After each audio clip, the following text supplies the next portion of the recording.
Assalamualaikum warahmatullahi wabarakatuh. Untuk rekan-rekan mahasiswa semuanya, pada hari ini saya akan menjelaskan mengenai materi Mylinks di dalam Microsoft Word ya. Oke, baik rekan-rekan mahasiswa.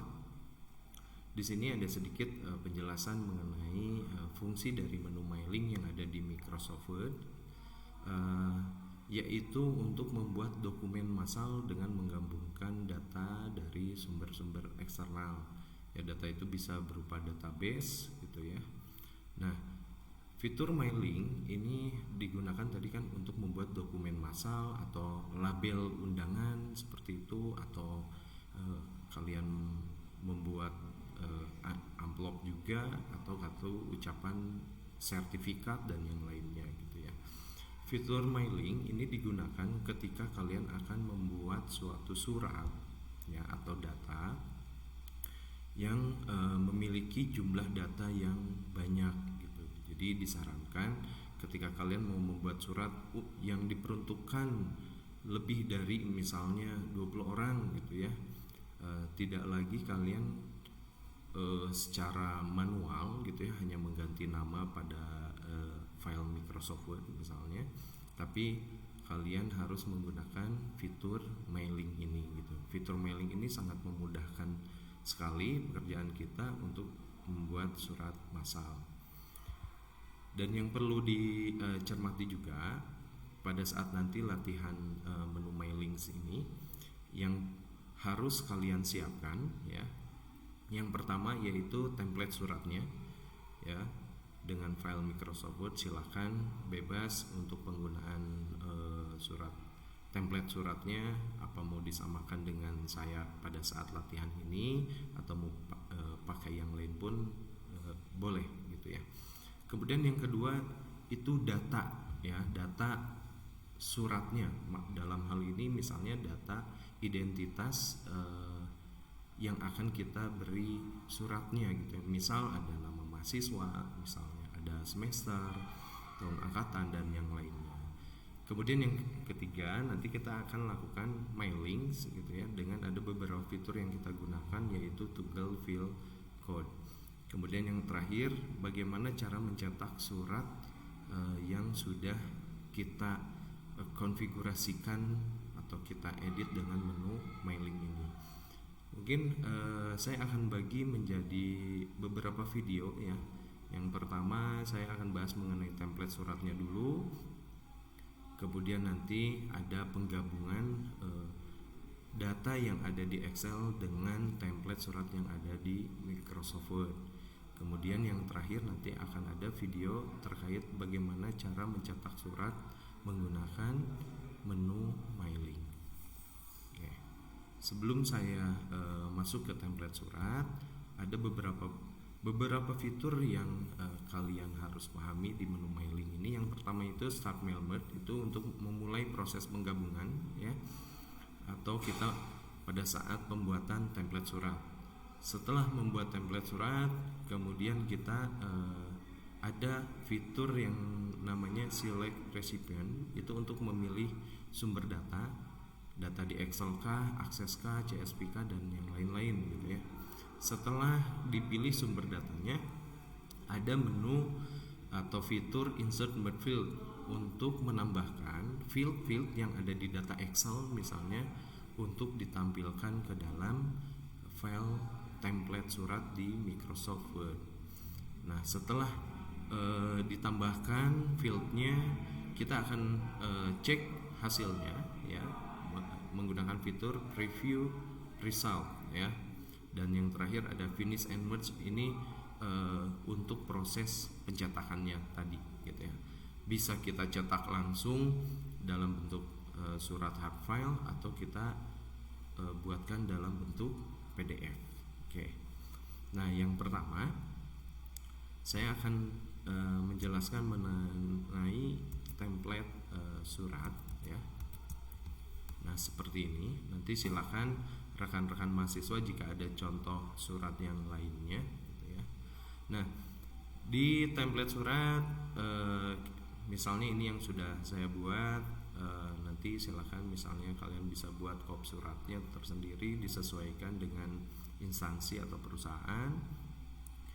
Misalnya di sini saya membuatkan surat pemberitahuan untuk pembayaran registrasi ulang biaya semester misalnya. Kalau untuk redaksi silakan kalian sesuaikan aja. Hanya saja di sini sebagai contoh latihan, di sini ada titik-titik nih kawan-kawan. Di sini nanti akan diisi nama mahasiswanya, ya.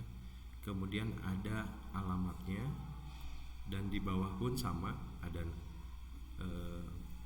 identitasnya, nama mahasiswa, nomor induk, program studi, semester, tahun angkatan. Kemudian selain itu juga ada 2 tambahan field, ya, yaitu mengenai biaya semester atau jika ada tunggakan sebelumnya. Nah, untuk template surat ini yang perlu kalian cermati dalam menggunakan menu mailingnya nanti, kalian harus membedakan data atau template surat yang bersifat statis dan yang bersifat dinamis. Kita ketahui bahwa yang bersifat statis itu tetap gitu ya, sedangkan yang dinamis itu yang berubah-ubah datanya. Nah, di sini saya kasih tanda untuk yang titik-titik seperti ini atau yang masih kosong datanya, ya, ini akan diisi dengan data yang ada pada file Excel misalnya, gitu ya, file Excel. Nah, ini disebut dengan data atau kata yang dinamis. Sedangkan template seperti kepada yang terhormat Bapak Ibu, seperti itu, sehubungan dan sebagainya, ini yang kita katakan yang kata-katanya bersifat statis atau tetap, gitu ya. Nah, yang perlu diingat juga ketika dalam pembuatan template, di bagian tanda tangan biasanya nih ya, kita manual nih seperti ini gitu ya, menggunakan tabulasi seperti ini, atau ketika bahkan kalian akan setting kata-katanya ini di tengah gitu ya, center, pasti kalian gunakan spasi seperti ini gitu ya. Nah, ini saya tidak sarankan gitu ya.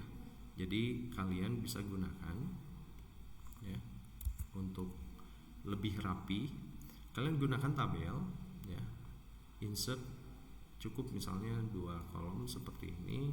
Tadi dibuat seperti tadi, ada misalnya Cimahi, ini tanggal bulan tahun silakan disesuaikan aja. Kemudian ada bagian keuangan, misalnya ini nama pegawainya siapa gitu ya. Oke, kemudian kalian ke selanjutnya ada mengetahui misalnya direktur ya. Di sini silakan kalian sertakan misalnya nama direkturnya gitu. Nah, ketika kalian ingin buatkan di tengah ya formatnya atau center, cukup kalian blok ya. Kemudian kalian ke menu home dan pilih di bagian grup paragraf itu center. Oke, seperti ini. Jadi sudah rapi, tidak perlu pakai tabulasi, tidak perlu pakai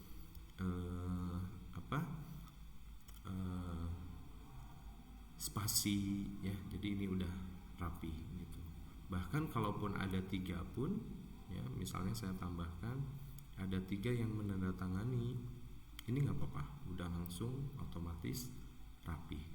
Ketimbang tadi kita manualkan gitu ya, Cimahi, karena sering terjadi ya, user itu ketika mengetikkan untuk tanda tangan seperti ini, karena posisinya ada di ujung sebelah kanan, suka pakai spasi ini seperti ini.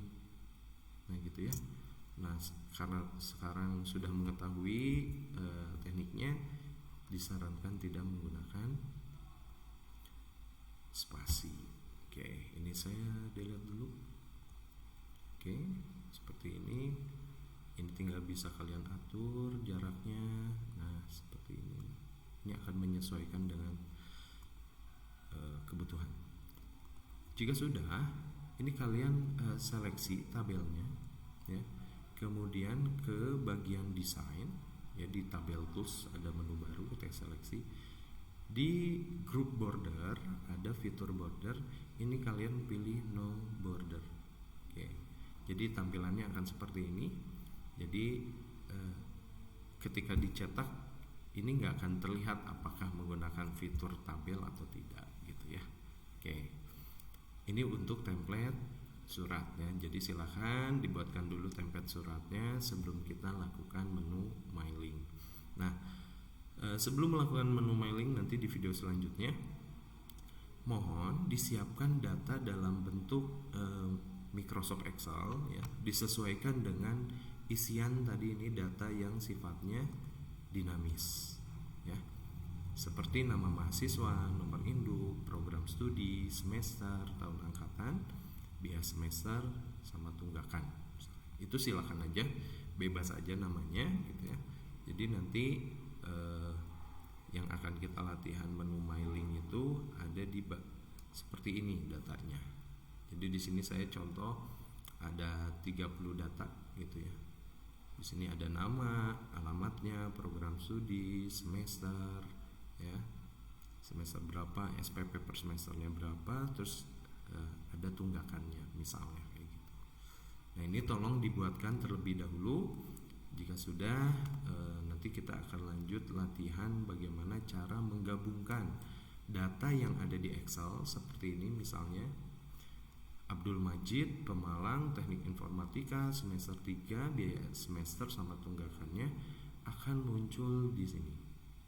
Gitu ya. Kita akan lakukan penggabungan. Di sini akan muncul Abdul Majid, kemudian akan muncul Pemalang. Oke, mungkin saya cukupkan dulu untuk video di awal ini. Terima kasih. Jika sudah membuat template dan menyediakan data, silakan untuk tonton video selanjutnya. Terima kasih.